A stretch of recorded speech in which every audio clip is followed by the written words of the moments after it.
Nos da gusto llevar hasta sus hogares a través de este programa de televisión cristiana, Vida Nueva para el Mundo, este mensaje titulado El falso cristianismo. Esta conferencia se titula El falso cristianismo. Y vamos a usar dos pasajes como nuestro fundamento teológico, Mateo 7, 21 al 23 y Primera de Juan capítulo 2, 18 al 19. Vamos a leerlos y a continuación a proceder a desarrollar nuestra conferencia. En el Evangelio Mateo capítulo 7, versículo 21 al 23, es el Señor Jesús quien está hablando. Y estas palabras de Jesucristo son penetrantes, son impactantes y deben de conmover las fibras más profundas de nuestro ser, porque estamos viviendo una época de un falso cristianismo.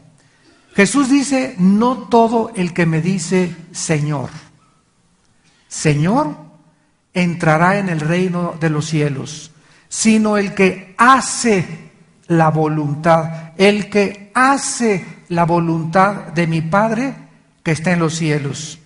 Muchos me dirán en aquel día. ¿En cuál día? Cuando nos presentemos delante de Él.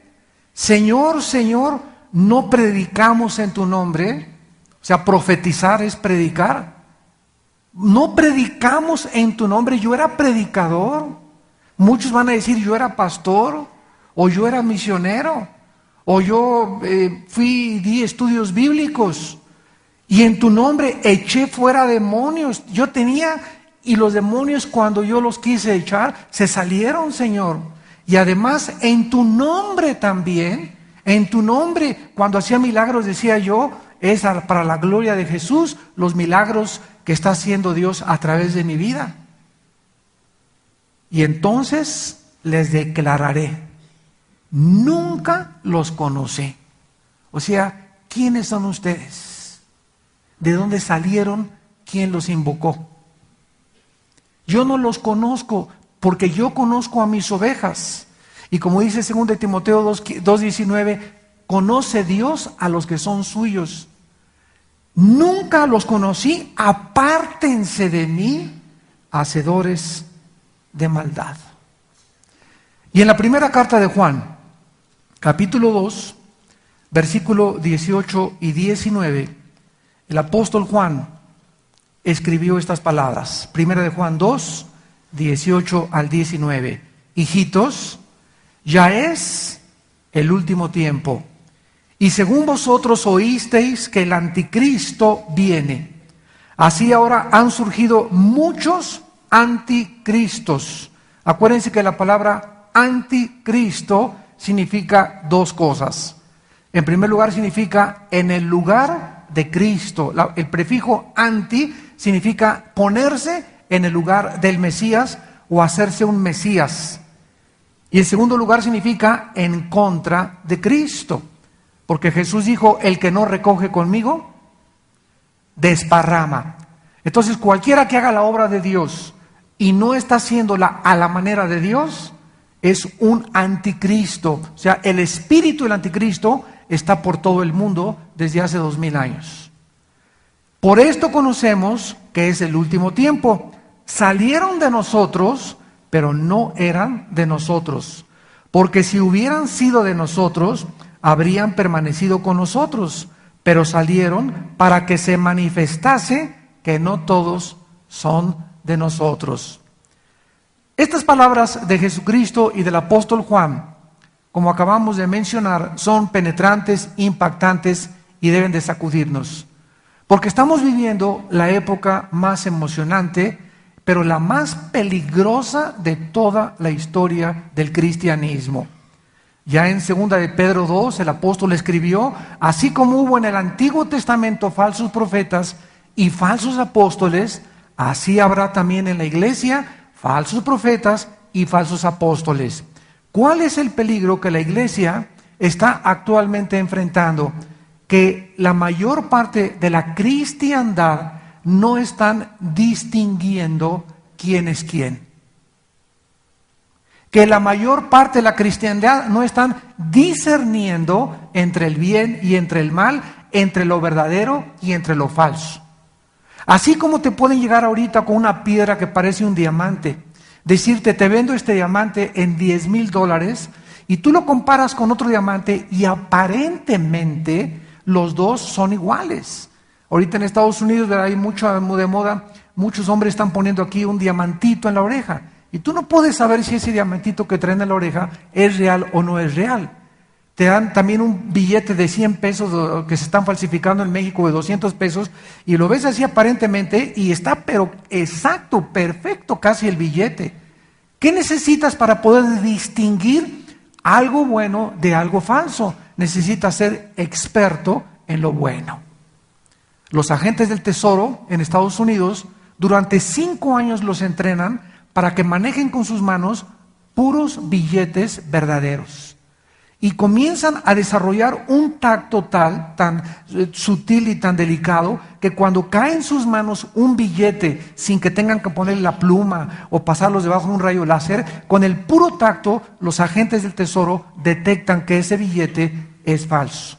Porque por más bien imitado que esté un billete, el papel es diferente. Entonces vivimos una época donde las iglesias, lo sabemos, son una mezcla. Esta iglesia, todas las iglesias del mundo, sin excepción, son una mezcla de cizaña con trigo. En la iglesia hay ovejas, en la iglesia hay cabritos, en la iglesia hay mazacuatas, coralillos, escorpiones y lobos. Así que no creas que en la iglesia a la que tú asistes, inclusive esta y cualquier otra iglesia en el mundo, todos son San Anselmo y San Crisóstomo. Porque Cristo nos enseñó claramente, por ejemplo, en la parábola del sembrador, en el capítulo 13 del Evangelio de Mateo, los discípulos, al escuchar esto en el versículo 24, Jesús se quedaron sorprendidos, porque Jesús les contó esta parábola para ilustrar lo que es la iglesia. El reino de los cielos es semejante a un hombre que sembró buena semilla en el campo, pero mientras dormían los hombres, vino su enemigo y sembró cizaña entre el trigo. Y se fue. Cuando salió la hierba, dio fruto y apareció también la cizaña. Vinieron los siervos y le dijeron, ¿qué no sembraste buena semilla? ¿De dónde? ¿De dónde aparecieron las mazacuatas? ¿De dónde aparecieron tanto coralillo? ¿De dónde comienzan a surgir hermanos que se decían hermanos y que están haciendo lo que están haciendo? ¿Qué acaso no todos en la iglesia deben de portarse bien y ser fiel a su esposa y ser honestos, etcétera, etcétera? ¿De dónde salió todo esto? Él les dijo, no lo arranquen, no sea que también arranquen juntamente la cizaña con el trigo. Déjenlo crecer hasta el tiempo de la siega. Y yo diría a los segadores, recojan primero la cizaña, échenle en manojos y quémenla, pero recojan al trigo y pónganlo en mi granero. En esta parábola Cristo nos muestra que el bien y el mal van a crecer juntos en el mundo. Dentro de la iglesia van a haber las ovejas y van a haber los cabritos y los lobos. En todas, repito, las iglesias. Cristo Jesús tuvo entre sus 12 hombres, ¿a quién? ¿Todos eran San Crisóstomo? No, el traidor. Aquel que iba a apuñalar por detrás a Jesucristo estaba tan bien camuflajeado y tan bien disfrazado que era casi idéntico al papel verdadero, pero era falso. Y ese hombre, al final, los discípulos no sabían ni siquiera, ni se imaginaban que Judas Iscariote era el que iba a traicionar al Hijo de Dios. Entonces, si Cristo permitió este hombre dentro de sus filas, fue para enseñarnos a nosotros también que estamos infiltrados y que no nos debe sorprender porque salieron de nosotros, de nuestras filas, pero no eran de nosotros. Esto no significa que una persona que sale de una iglesia y se va a otra iglesia ya no es cristiano. No está hablando de esto. Salieron del cristianismo, pero no son ya de nosotros. En otras palabras, como lo vamos a ver, vamos a aprender a distinguir la verdad de la mentira.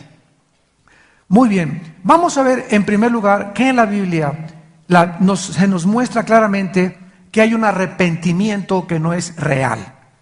El rey Saúl Fue ungido por Dios, aunque en el Antiguo Testamento la persona ungida no significaba que era salvada. Por ejemplo, el rey Ciro de Persia le llama en Isaías Dios mi ungido, Ciro el rey de Persia. La palabra ungido significa escogido por Dios.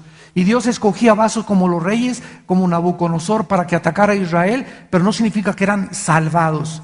En el Nuevo Testamento, ya los que estamos ungidos es una vez y para siempre con el Espíritu Santo e implica la salvación. Porque el Espíritu Santo en el Antiguo Testamento no moraba dentro de los hombres como en el Nuevo Testamento. Saúl era un hombre que Dios escogió y al principio hasta profetizaba. Y Saúl entre los hombres comenzó a profetizar, pero cuando comenzaron los celos y la envidia y la amargura, el resentimiento de no perdonar, comenzó a inundar el corazón de Saúl y se levantó en enemigo de Dios al comenzar a perseguir al ungido de Dios, que era el rey David. Tenemos el ejemplo también de Herodes. Herodes era un rey que le encantaba ir a la iglesia el domingo. Le encantaba escuchar, predicar a Juan el Bautista. Y cuando Juan el Bautista predicaba, por favor tráiganlo y que me dé una conferencia, quiero estudiar estudio bíblico, me encanta oír la palabra de Dios de Juan el Bautista. Cualquiera podría decir, bueno, Herodes ya se convirtió. Sin embargo, ¿qué pasó? Cuando el día de su cumpleaños le pasan por ahí a una muchacha, su sobrina, ¿verdad? Bailándole los 7 velos, y este hombre con 3 o 4 de tequila reposado gimador, se puso hasta atrás y quiere esa muchacha, y entonces le dice la esposa, ¿verdad? Pues la amante mata al Bautista y corta la cabeza y tendrás a mi hija. ¿Y qué hizo Herodes? Pues se fue, ¿verdad?, detrás de esta mujer. Judas Iscariote, ya lo vimos claramente, durante 3 años desayunó con Cristo, caminó con Cristo, viajó con Cristo, comió con Cristo, cenó con Cristo durante 3 años y medio, y finalmente nunca en su corazón se decidió seguir a Cristo. O sea, ¿por qué Judas se unió al grupo de Cristo? Porque estaba tratando de obtener de Cristo un beneficio.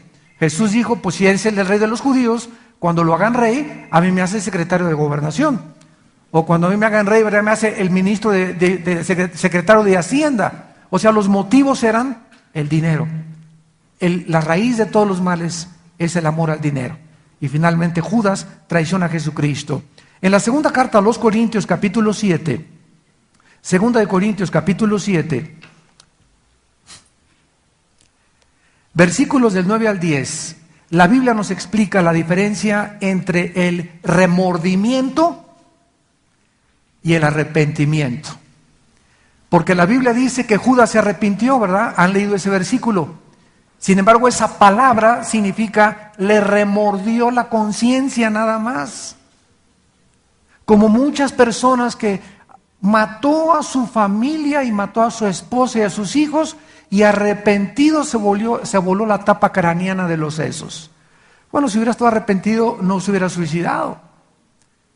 Porque tanto Judas como Pedro, los dos, cometieron el pecado de alta traición. Judas traiciona a Cristo, Pedro lo niega. Los dos eran culpables delante de Dios. ¿Qué fue la diferencia entre Judas y el apóstol Pedro? Que si Judas se hubiera arrepentido según Dios, como lo vamos a ver, no se hubiera suicidado, porque hubiera creído que hay perdón en la sangre de Cristo. Y las monedas no las hubiera arrojado en los pies de los sacerdotes. O sea, cuando arrojó las monedas en los pies de los sacerdotes, creyó que los sacerdotes eran los que lo podían perdonar, cuando Cristo durante 3 años y medio predicó que Él era el Salvador. Pero Pedro, al contrario de Judas, y pecó igual que Judas, lloró amargamente y se arrepintió de su pecado. Cristo resucita, se le aparece a Pedro, lo restaura y lo nombra, ¿verdad?, aquel que abriría las puertas de la iglesia en Pentecostés. En 2 Corintios capítulo 7, versículos 9 y 10, el apóstol Pablo dice: ahora me gozo escribiéndole a esta iglesia no porque hayáis sido contristados, sino porque fueron contristados para arrepentimiento, porque habéis sido contristados según Dios, para que ninguna pérdida padecieran por nuestra parte. Porque la tristeza que es según Dios, acuérdense aquí la diferencia, hay tristeza que viene de la carne. Hay tristeza y dolor que viene de la carne. Hay una misericordia que no es santa. Hay una humildad que no es santa. Hay una tristeza que no la produce Dios. La produce tu pecado y te dolió lo que hiciste, pero no te dolió según Dios. Tú no estás arrepentido con Dios, sino por lo que te va a pasar y por lo que vas a pagar por lo que hiciste. Pero tú no estás arrepentido, ni tu tristeza es porque hayas ofendido a Dios o porque tengas temor de Dios. La tristeza que es según Dios produce arrepentimiento para salvación.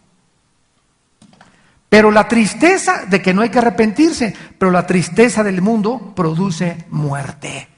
Entonces vemos pues que hay dos tipos de tristeza y dos maneras de lamentarse.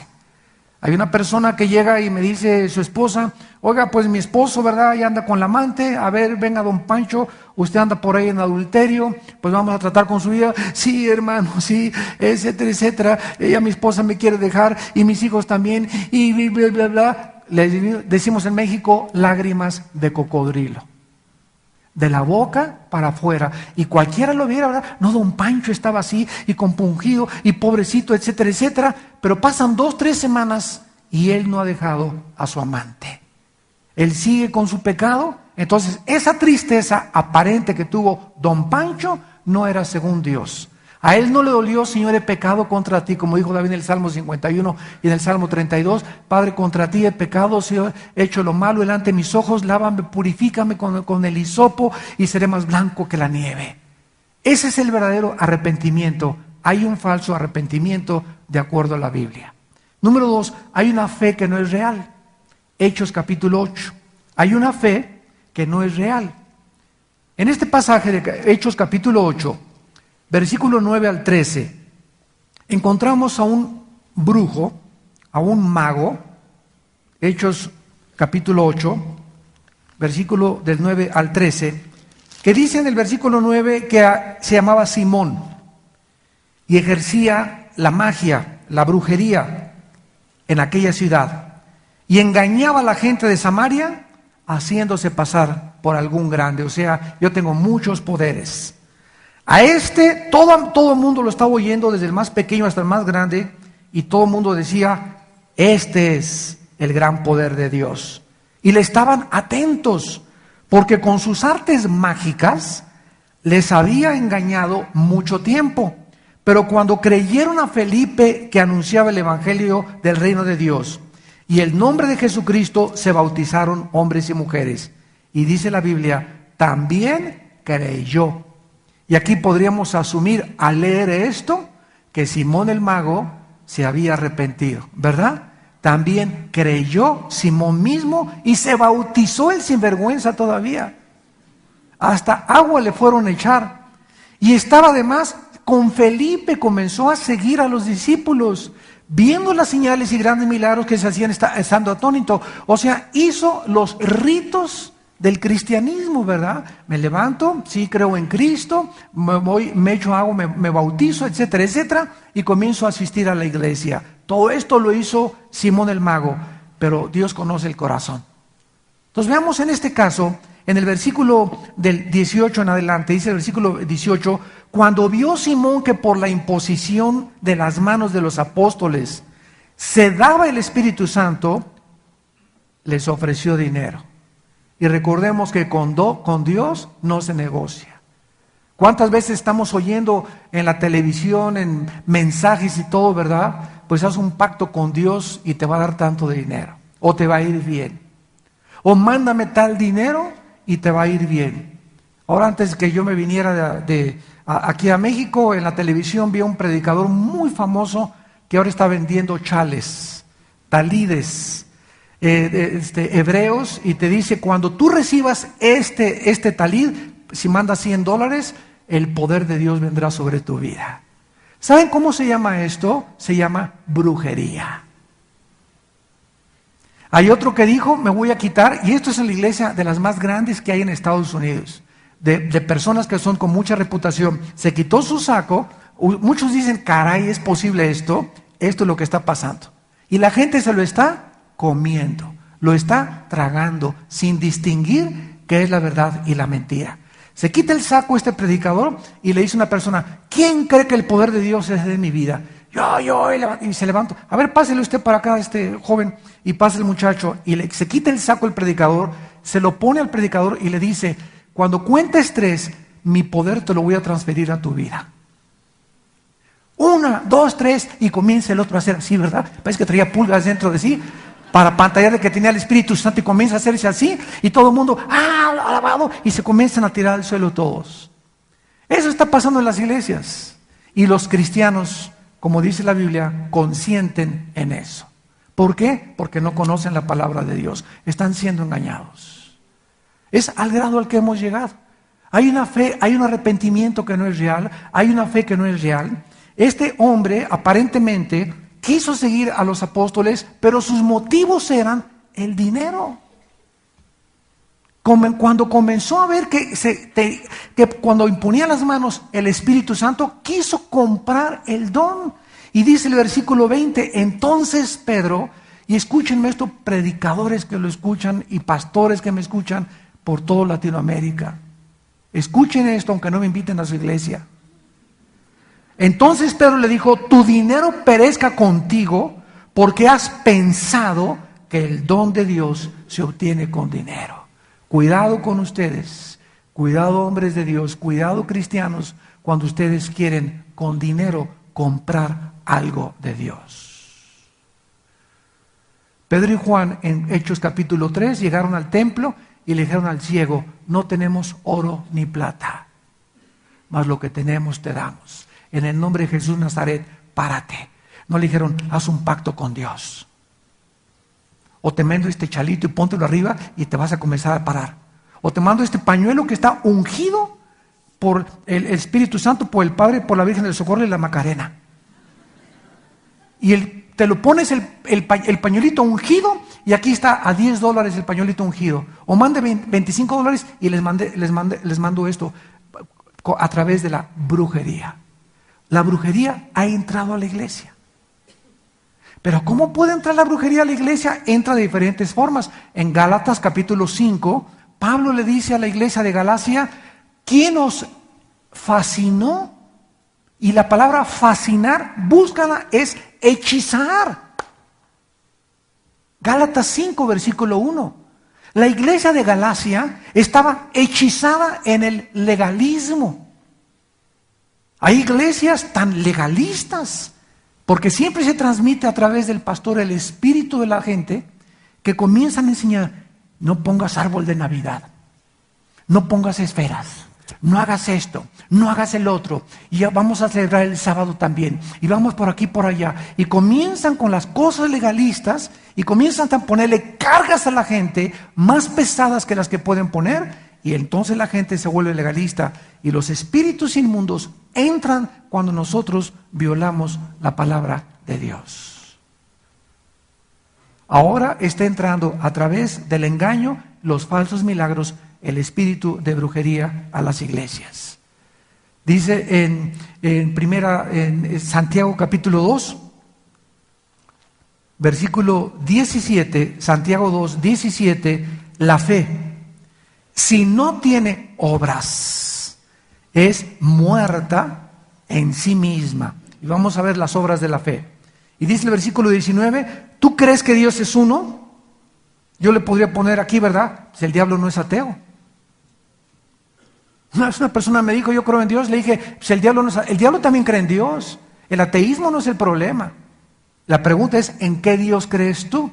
¿Tú crees en Dios? Dice la Biblia, bien haces, también los demonios creen y te ganan porque además tiemblan ante Dios. Cuando Jesús entró a la sinagoga en capítulo 4 de Lucas, ¿quiénes fueron los primeros que lo reconocieron en la sinagoga a Jesús? Los demonios.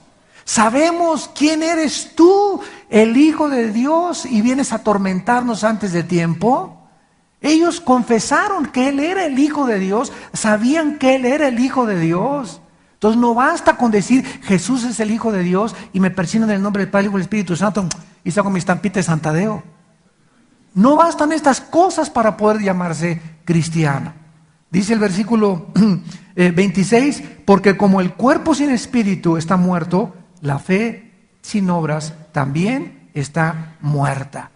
Esta fe es la fe de los demonios. La fe que dice creo, pero no hace. Un ejemplo, dice Efesios 5, maridos, amen a vuestras mujeres, como Cristo amó la iglesia. Yo voy a la iglesia, soy diácono, o canto, o no sé, tengo algún puesto, pero en mi vida privada, ¿amo a mi esposa? Porque el hogar es el gimnasio del cristianismo. En el hogar es donde Dios nos entrena. No en la iglesia, en el hogar es el gimnasio de Dios. ¿Cómo trato a mi esposa? ¿Cómo trato a mis hijos? Mi negocio, soy honesto en mi negocio, soy íntegro en mis negocios, estoy abierto en mis negocios, pago mis impuestos en mis negocios, estoy abierto delante de Dios. Si yo digo algo y no hago lo que yo creo, me comienzo a desintegrar. Y los psicólogos tienen una palabra muy interesante que se llama múltiples personalidades o desórdenes de personalidades múltiples. Cuando una persona comienza a llamársele psicológicamente esquizofrénica. La palabra esquizofrenia significa mente dividida en el griego. Esquizofrenos, mente dividida. Esta persona tiene una mente en la iglesia y en la iglesia camina como San Crisóstomo. Y llega como San Crisóstomo y saliendo de la iglesia le dice a la esposa, métase al carro, me la surto. O llega y explota a sus trabajadores en su compañía y les roba y no les paga lo que debe de pagarles. O comienza a hacer cosas que, ¿verdad? Es adicto a la pornografía, pero dice que es cristiano. Es una persona que dice algo, sin embargo, no hace lo que él dice, no tiene. En tercer lugar vemos que no hay convicciones. Hay una fe que no tiene convicciones. Y si no tienes convicciones, no puedes llamarte cristiano. Porque si tú tienes convicciones, vives lo que tú crees. Como es en su corazón, dicen Proverbios, así es él también. En tercer lugar, hay una consagración que no es real. La vida y carácter externa de Judas Iscariote debieron ser irreprochables, por cuanto ninguno de los discípulos en 3 años y medio se percató ni sospecharon que ya robaba de la bolsa. Él era el tesorero y que planeó la traición de su maestro. En el Evangelio de Juan capítulo 12, versículo 4 al 6. Y dijo uno de sus discípulos, Judas Iscariote, hijo de Simón, el que le había de entregar, ¿por qué no fue este perfume vendido por 300 denarios y dado a los pobres? Pero esto dijo, no porque se cuidara de los pobres, sino porque era ladrón. Y teniendo la bolsa, sustraía de lo que se echaba en ella. Mientras Judas, todavía Jesús le encarga la bolsa y lo nombra el tesorero. Y nunca se hubieran imaginado los discípulos que el tesorero estaba diciendo, vénganos a tu reino. Echándose, ¿verdad?, lo que le echaban a la bolsa. Ya era ladrón, o sea, nunca Judas tuvo un corazón recto para con Dios. ¿Por qué no lo tuvo? Lo dice el capítulo 17 del mismo Evangelio de Juan. Dice Juan 17, versículo 12, cuando estaba con ellos, es Jesús hablando, en el mundo, yo los guardaba en tu nombre a los que me diste, y yo los guardé, y ninguno de ellos se perdió, sino el hijo de perdición, para que la escritura se cumpliera. Judas nunca fue salvo. Dicen 2 de Pedro 2, 24 y 25, les aconteció lo que el perro y lo que al puerco. El perro se regresa a su vómito, cuando el perro vomita lo que se come, se regresa y se come lo que vomitó. Y la puerca la lavas, le echas perfume, Chanel, y el puerquito está todo limpio y huele bonito, y regresa otra vez al lodo de donde fue sacado. ¿Por qué el perro regresa a su vómito y por qué el puerco regresa al lodo? Porque para que el perro deje de comerse lo que volvió, necesita cambiarse su naturaleza. Él es canino, los perros, esa es su naturaleza. Para que el puerco ya no regrese al lodo, necesita convertirse en hipopótamo, en jirafa o en perro, en algún otro animal. Porque la naturaleza de los puercos es esa. ¿Y qué es lo que está diciendo el Espíritu Santo? Que la gente que regresa a su vómito, regresan otra vez a hacer las mismas cosas porque su naturaleza nunca fue cambiada. Nunca recibieron la naturaleza divina de Dios. No fueron salvos. Nunca nacieron de nuevo. Salieron de nosotros, pero no eran de nosotros.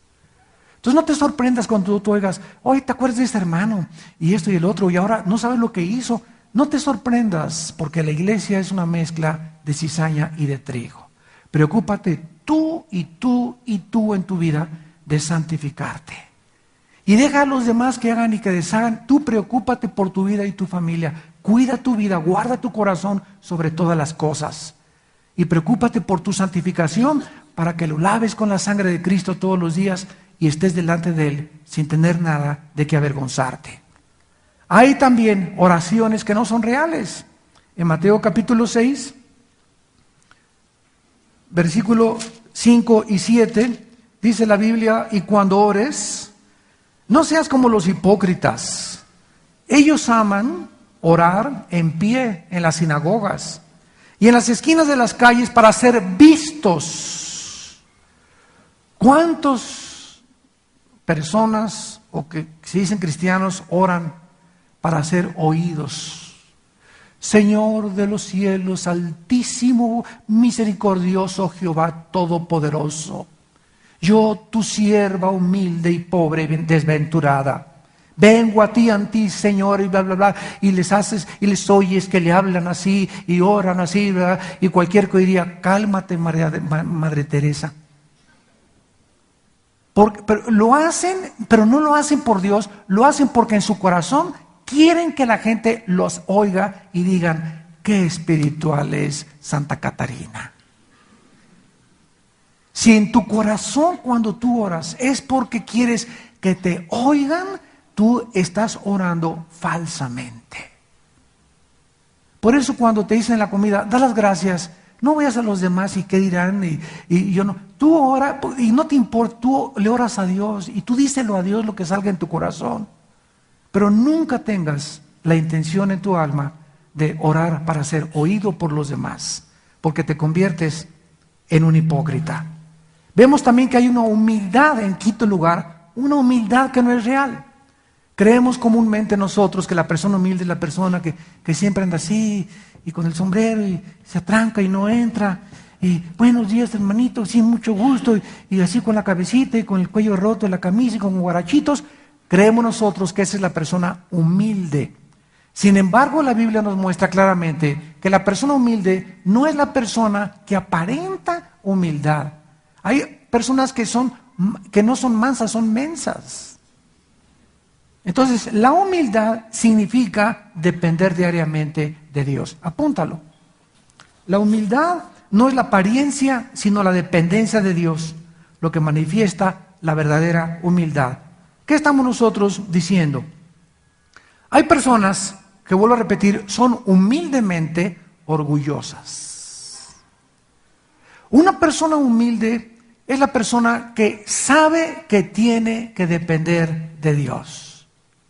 Es la persona que se levanta en las mañanas y no se atreve a poner un pie fuera de su casa sin antes haber pasado un tiempo con oración, pidiendo por sus hijos, como Job pedía que no les pasara nada a sus hijos, que los guardara en las fiestas, que los guardara en la discoteca, que los guardara cuando salieran, que me guarde en el trabajo, que me guarde en el metro, que me guarde de secuestros, que me guarde de ataques, etcétera, etcétera, y pasar tiempo con Dios. ¿Por qué una persona humilde eso? Porque reconoce que ella no es suficiente para enfrentarse al mundo de lobos. Si aquí en la iglesia hay mazacuatas y coralillos, el mundo está lleno de alacranes y de lobos. Y Jesús los dijo, los envío como ovejas en medio de lobos.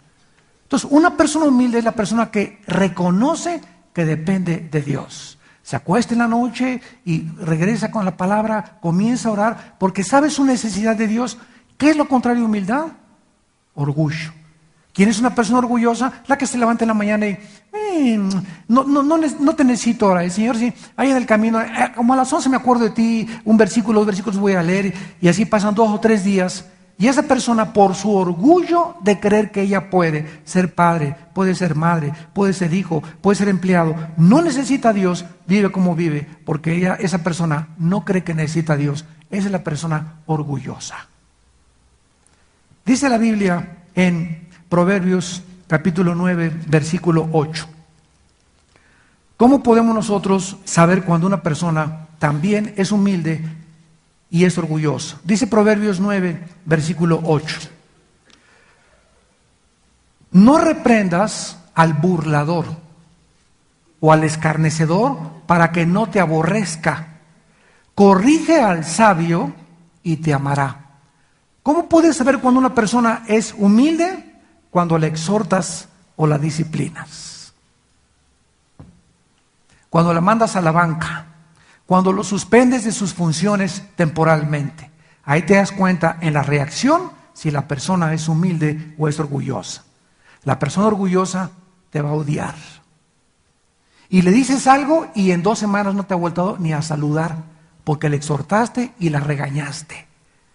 Cuando las heridas del que te ama son fieles, inoportunos los besos del que te odia. Más vale reprensión manifiesta que amor en oculto. Las personas que te aman te van a decir la verdad y te van a decir lo que necesitas escuchar, pero las personas lisonjeras, las que solamente andan detrás de ti para hacerte la barba, nunca te van a decir la verdad, sino que siempre te van a lisonjear. ¿Por qué? Porque esas personas te odian y solamente andan contigo para saber qué sacan de tu vida. Esta humildad no es de Dios, esta oración no es de Dios, esta consagración no es de Dios, esta fe no es real, y vamos a ver cómo podemos saber que un cristiano es real o no es real. En 2 Corintios 13, en 2 Corintios capítulo 13, versículo 5, 2 Corintios 13, 5, dice la Biblia: examínense a ustedes mismos si están en la fe. Con todo lo que les he dicho, ¿tu arrepentimiento es real? ¿Es tu fe real? ¿Es tu consagración real? ¿Tu humildad es verdadera delante de Dios? Examínate, sé honesto delante de Dios y ponte tachas o ponte palomitas para que puedas comenzar a detectar tu vida espiritual. Examínense a ustedes mismos si están en la fe. Pruébense a ustedes mismos.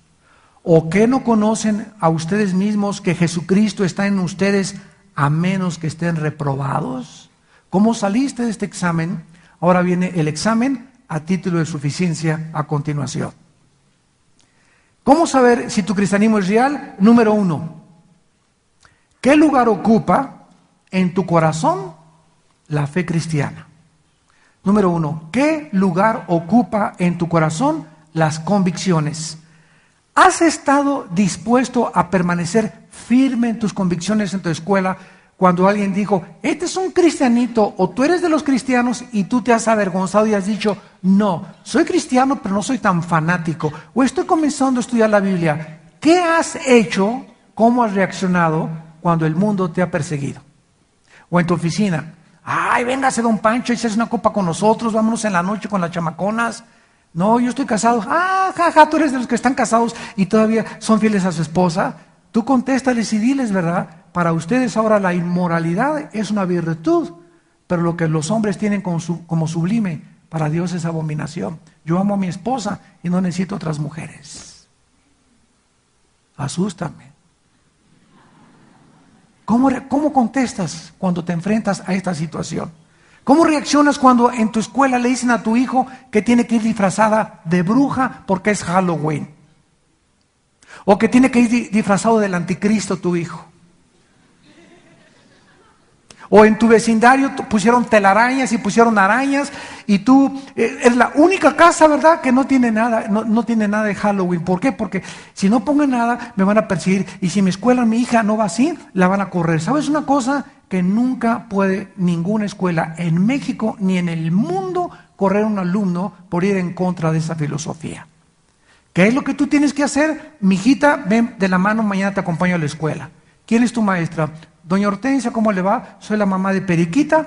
Quiero decirle, ¿verdad?, que nosotros somos cristianos. Mañana es Halloween. Mañana mi hija no va a venir disfrazada ni de bruja, ni del anticristo mi hijo tampoco, ni de diablo, ni de demonio, ni va a traer arañas, ni vamos a venir con vampiros, ni con una escoba, mucho menos, porque somos cristianos. Y Halloween es una fiesta pagana totalmente dedicada a Satanás. Así que si usted quiere, mi hija le puede hacer un trabajo extra que no esté relacionado con Halloween, pero mi hija no va a venir ni va a celebrar Halloween.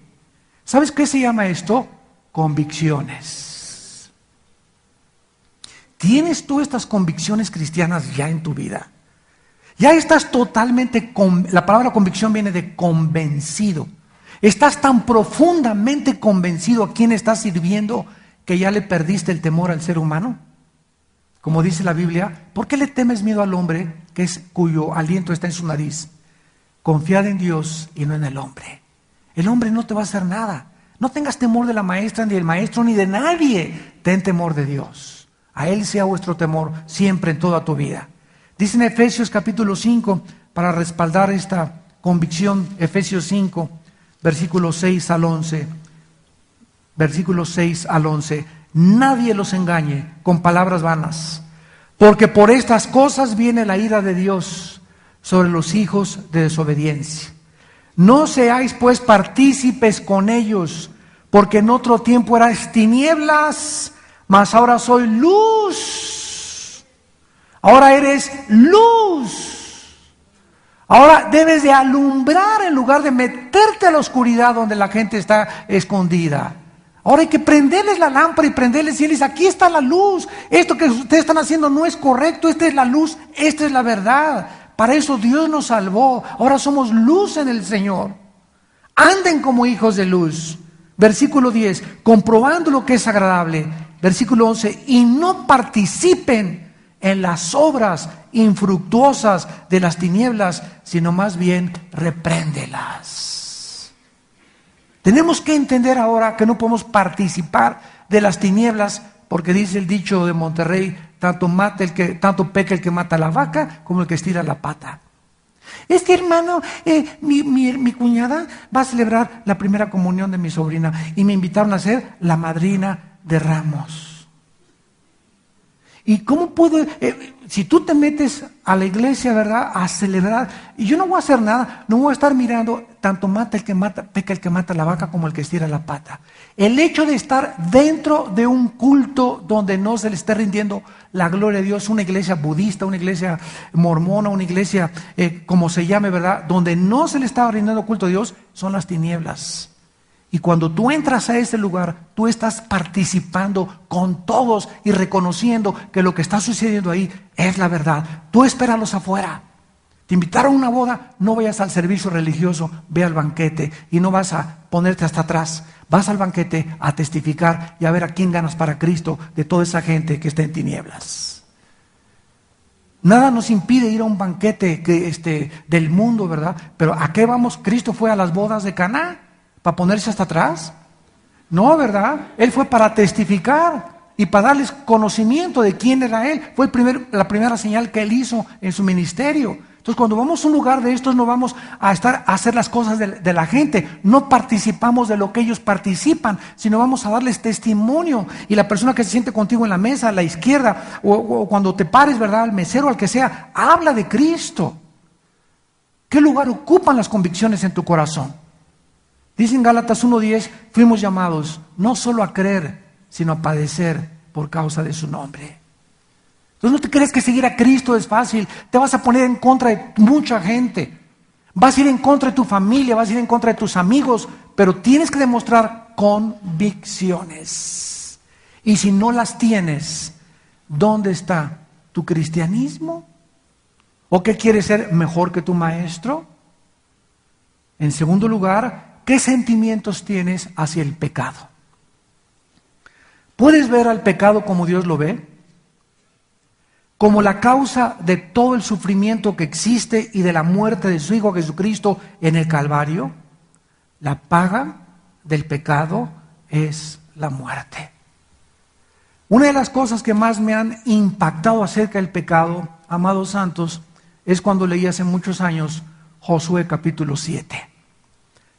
En este capítulo 7 de Josué, Josué asalta una ciudad que se llama Ai, y de repente, con muy poquitos hombres creyendo, él después de la victoria de Jericó en el capítulo 6, que Dios estaba con ellos, los comienzan a diezmar y a devastar.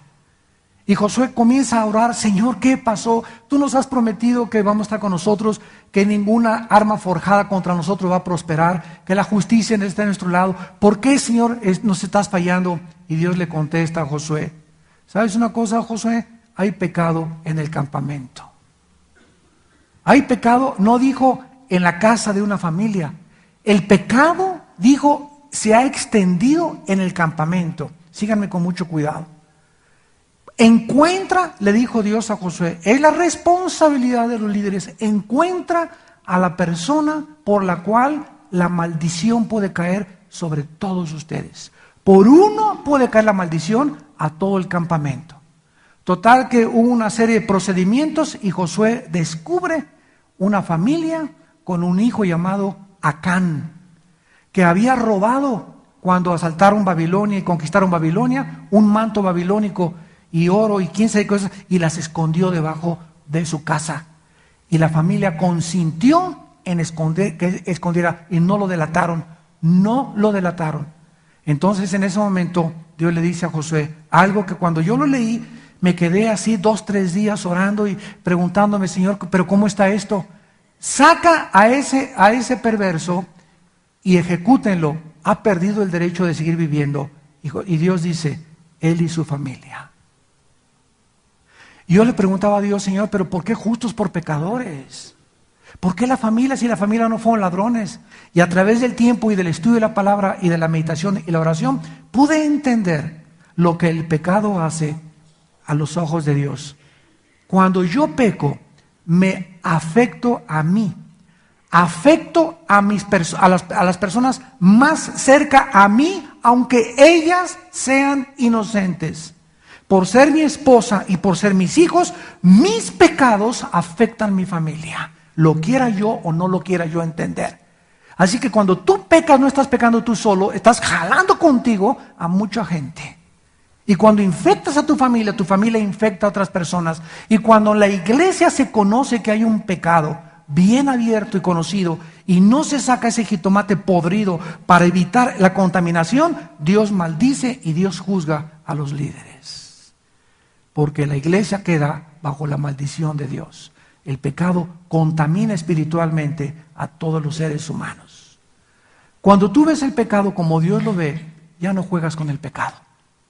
Ya te das cuenta que cuando yo peco voy a amolar a mi esposa y voy a amolar a mis hijos, y después la gente va a decir: pobre familia. Sí, no pobre familia, pobre de este hombre que fue el que pecó, porque él hizo lo que está haciendo, y esa es la consecuencia de todos aquellos que siguen a Satanás y que se desvían totalmente y que se burlan de Dios. Afectan a su familia y hunden a su familia junto con ellos. Y después viene la misericordia, que no es santa. Es que es falta de misericordia. Esa no es falta de misericordia. ¿Te imaginas a Cristo llamarle: oye, ¿por qué agarraste un chicote? Y que lo retraten en ese momento con el chicote a Cristo, sacando y tumbando las mesas de los templos que hubieran puesto en los periódicos actualmente o en las revistas. Ese hombre no tiene misericordia. ¿Cuántos ateos nos han atacado precisamente por estos pasajes como el de Josué 7, diciendo que Dios no tuvo misericordia de Acán y su familia? ¿Por qué dicen eso? Porque ellos no saben que en Romanos capítulo 11, la Biblia dice: mirad la bondad y la severidad de Dios. Porque la gente solamente quiere un Dios bueno, bonito, dulce, chilín, con palomitas, y nunca castigar negada, y todos nos vamos a salvar. Y Él es muy bueno. Nunca me vas a castigar, ¿verdad, Señor? Ese es el concepto equivocado que la gente tiene. Pero Dios se le olvida, Romanos 1:18, la ira de Dios se manifiesta contra toda impiedad e injusticia. Y vente a Apocalipsis para que leas la gran tribulación, los horribles juicios que van a caer sobre un mundo que se burló de Dios y que no quiso aceptar a Dios. Entonces Dios es bondad y Dios es amor y Dios es misericordia y lo externó en el Calvario. Pero Dios es justicia. Y Dios tiene que castigar el pecado. Y si Dios castigó el pecado en su Hijo Jesucristo, ¿tú crees que tú te vas a escapar? ¿Crees que si Él no perdonó a su Hijo, tú vas a ser libre de condenación? Te equivocas. Tu corazón engañoso te desvía de la verdad de Dios. ¿Saben una cosa? Que cuando una persona peca y la persona no confiesa su pecado, inmediatamente su conciencia se apaga. La conciencia se apaga por la falta de arrepentimiento. Y cuando apagas la conciencia, pierdes la brújula. Porque cuando pecas y no te arrepientes, el próximo pecado es mucho más grande que el pecado que habías cometido. Hagan de cuenta que es como una bola de nieve que comienza a descender y mientras más va descendiendo por la montaña, más grande se va haciendo. Así es el pecado. Cuando ese pecadito chiquito no lo confesaste, lo que sigue va a ser más grande y vas a ser un monstruo dentro de tu vida. El pecado es como un monstruo que comenzamos a alimentar y comienza a crecer entre nosotros y nos acaba devorando. Y luego devoramos a la esposa y devoramos a los hijos y comenzamos a envenenar a toda la gente a nuestro alrededor. Eso es lo que hace el pecado. ¿Cómo consideras tú el pecado en tu vida? ¿Lo echas para afuera inmediatamente? Diario antes de acostarte, ¿tienes algo de qué arrepentirte? El verdadero cristiano mira el pecado como la causa de todas las desgracias y las miserias que hay en el mundo, como la mancha que ha ensombrecido la creación y como la maldición que está haciendo que toda la creación gima a uno y esté con dolores de parto. El verdadero cristiano sabe muy bien lo que es el pecado. ¿Cómo consideras tú el pecado? ¿Lo tomas a la ligera? ¿Pecas, como dicen proverbios, como si te comes una concha y te la remojas, te la metes a la boca y dices, no he pecado?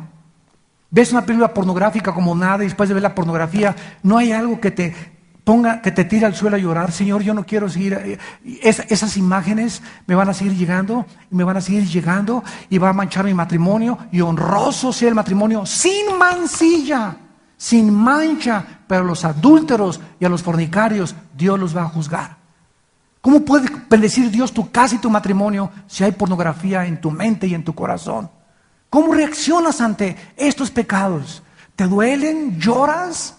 Señor, ya no aguanto. Pastores, oren por favor por mi vida. Yo no quiero seguir en esta vida ya de desgracia y infectándome, pero me doy cuenta que soy adicto a esto y soy adicto a aquello. Y para eso es la iglesia, para poder ayudarlos como un hospital a los enfermos. Y Jesús vino por los enfermos. Pero no tomes el pecado a la ligera. No te burles de Dios, ni creas que porque tú sigues pecando y no te pasa nada, Dios no te ha tomado en cuenta. Dios conoce perfectamente bien a sus ovejas y conoce nuestras obras. En tercer lugar, ¿qué sentimientos tienes hacia Cristo? Número 3, ¿qué sentimientos tienes hacia Cristo? ¿Cristo es solamente tu Salvador o también es tu Señor? Porque Cristo es mi Salvador. ¿Saben lo que significa la palabra Señor? En el hebreo Adonai, en el griego Kurios, significa amo absoluto. Miren de dónde viene esta palabra en el hebreo y en el griego. Los romanos, cuando tenían un esclavo, agarraban al esclavo y le pegaban la oreja a una madera y con un clavo le traspasaban, le hacían un hoyo, le perforaban la oreja. Porque eso denotaba inmediatamente, cualquier persona que viera a una persona con la oreja perforada, era un esclavo. Muy bien, ese esclavo va a venir a mi casa, había amos buenos y había amos malos, como un sirviente, como un doméstico a mi casa. Y venía la persona a trabajar a casa del amo, y el amo que era bueno, ¿verdad? Le decía a la persona, bueno, te voy a tratar bien, como los cristianos debemos tratar bien, ¿verdad? A las personas que trabajan con nosotros. Entonces, esa persona que era esclava, el momento en que se casara, la esposa también era del amo. No significa que él iba a tener relaciones con ella o que se le iba a quitar, no, sino que era propiedad del amo. O sea, el amo podía hacer con ella lo que quisiera sin tocarla. Y cuando nacieran los hijos de esa pareja de esclavos, los hijos también eran del amo. O sea, el esclavo no tenía absolutamente nada. Y esta es la idea que Pablo dice cuando él habla, Pablo, siervo de Jesucristo. La palabra siervo, doulos, en el griego significa esclavo, sin tener derecho a nada. Cuando venimos a Cristo, Él nos salvó, pero venimos como sus esclavos. Padre, ahora mi esposa es tu esposa, mis hijos son prestados, son tuyos, Señor. Me los has dejado un poco de tiempo para lo que los eduque, pero te pertenecen a ti. Mi negocio no es mío, Señor, mi negocio es para producir para tu reino. Tú me das la cualidad y la inteligencia para poder administrarlo, pero todo mi negocio, ¿verdad?, es para ti, Señor. Dame lo suficiente para vivir, pero mi negocio es tuyo. Todo lo que hagas, Señor, de palabra o de obra, todo hacerlo como para el Señor y no para los hombres. ¿Es Cristo tu Señor? ¿Realmente tú te sientes como una persona que le has dicho a Cristo, Señor, mi esposa, mis hijos, lo que tengo es mío? ¿Cómo puedes tú demostrar esto? ¿Qué sentimientos tienes hacia Él? ¿Qué es lo que haces que realmente demuestres que Cristo es tu Salvador? Cuando tú le robas a Dios, por ejemplo, a Cristo, ¿qué es lo que estás haciendo? No es que este dinero como Ananías y Zafira. Ananías y Zafira fue un matrimonio que se pusieron de acuerdo para traicionar a la iglesia donde ellos pertenecían, y mintieron al Espíritu Santo, y cayeron muertos, y el temor vino sobre todos cuando Dios vio que Dios estaba del lado de la iglesia y no conoce matrimonio impío. Y eso es lo que hace Dios siempre. Dios trae los juicios para que nosotros sepamos con quién está Dios. ¿De qué lado estás tú? ¿Del lado de las tinieblas o del lado de la verdad? En cuarto lugar, ¿qué fruto hay en tu vida? El fruto del Espíritu es amor, gozo, paz, benignidad, paciencia, longanimidad, dominio propio, etcétera, etcétera. Hace una semana estaba leyendo Filipenses 4, 6 y 7. Esto es precioso. Y dice así, por nada estén afanados. Me dio tanta paz, porque me di cuenta que está en imperativo en el original. O sea, es una orden. Armando, sí, Señor. Y ya estás estresado. Pero tú entiendes, Señor, mira las broncas que traigo alrededor mío. Tú no te puedes afanar. Por nada quiero, por nada, no puede haber ninguna circunstancia en tu vida que te afane. Sino que cuando comiences a tu corazón a hacer así, y tus pensamientos, y mañana si me muero, ¿qué pasará? Y si muero sin el seguro social, ¿qué pasará? Y si me corren de mi trabajo, ¿qué pasará? Cuando comiences a tener pensamientos y tu corazón se comienza a alterar por ellos, quiero decirte una cosa, lo entendí perfectamente bien, esto es precioso. Tú no tienes el poder de controlar ni tu imaginación ni tu corazón. Y esto lo descubrí porque yo muchas veces me he levantado a las 5:30, 6 de la mañana que me levanto, y antes de levantarme ya comienzo, ¿verdad? Con temores, y esto y el otro, y mi esposa, y mis hijos, y las iglesias, y estoy ahí en la cama con una bola de temores, con una bola de pensamientos negativos, bombardeándome, ¿verdad? Que ni me quiero poner la almohada, ¿verdad? O tomarme 5 chochos y no volver a levantarme, ¿verdad? O Señor Padre, ven por nosotros en ese momento. O otros que hacen, ¿verdad? Recurren a un trago de whisky o una droga, pero nos sentimos enjaulados muchas veces, y es lo que se llama la depresión, ¿no es verdad? Entonces, leyendo una mañana este versículo, este pasaje, me olvido de todo y agarro la Biblia, me siento en mi cama, comienzo a leer y a memorizar el Salmo 37 y comienzo a entender lo que Dios me dice. Cuando hice contacto con la palabra de Dios, mis pensamientos y lo que había en mi corazón se comenzaron a aplacar. Quité mi mente de todas las cosas que podía suponer que podían suceder y me concentré en la palabra de Dios. Y al concentrarme en la palabra de Dios, descubrí que solo la palabra de Dios tiene el poder de darnos paz. Y la paz de Dios, que sobrepasa todo entendimiento, guardará tus pensamientos y tu corazón en Cristo Jesús.